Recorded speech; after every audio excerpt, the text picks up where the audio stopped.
हेपिएको विषय अरू कुनै हुन सक्दैन।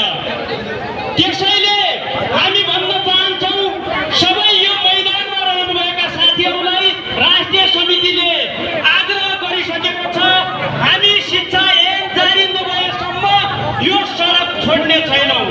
यो सडकबाट लिपिबद्ध गरिएको अहिलेको संविधानले मानेको समाजवाद मुख्य आधार स्थापित गरेको शिक्षा ऐन लिएर मात्रै हामी यहाँबाट फर्कने छौँ। यहाँ केही साथीहरूले कुगासा व्यक्त गर्नुभएको छ, पर्सिबाट विद्यालयमा आउनु पर्दछ भनेर केही हेडसरहरूले हामीलाई त फर्किन भन्नुभएको छ भन्नुभएको। नेपाली जनता भुटेर नेपाली शिक्षक भुटेर नेता बने।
सरकार ल्याऊ ऐन समावेशी आशा गर्छौँ, केपी सरकार ल्याऊ ऐन रमाउला हामी शिक्षक 50 घटेसी, रमाउला हामी शिक्षक 10 घटेसी, रमाउला हामी शिक्षक 50 घटेसी, रमाउला हामी शिक्षक 50 घटेसी, रमाउला हामी शिक्षक 50 घटेसी, रमाउला हामी शिक्षक 50 घटेसी।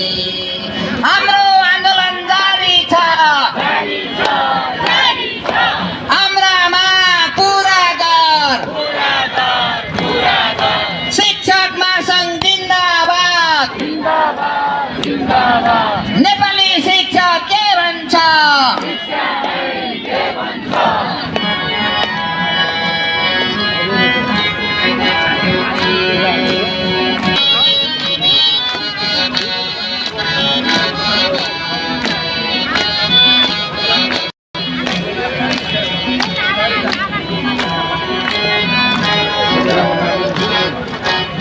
खाजा सहित शिक्षा भन्छन् सबै बाल बालिका खाजा सहित शिक्षा भन्छन् सबै बाल बालिका शिक्षा बजेट छैन भन्छन् सबै बालिका शिक्षा बजेट छैन भन्छन् सबै बालिका खाजा सहित शिक्षा भन्छन् सबै बाल बालिका खाजा सहित शिक्षा भन्छन् सबै बाल बालिका शिक्षा बजेट छैन भन्छन् सबै बालिका शिक्षा बजेट छैन भन्छन् सबै बजेट छैन भन्छन् सबै बालिका भर्नै पर्छ सुगन्ध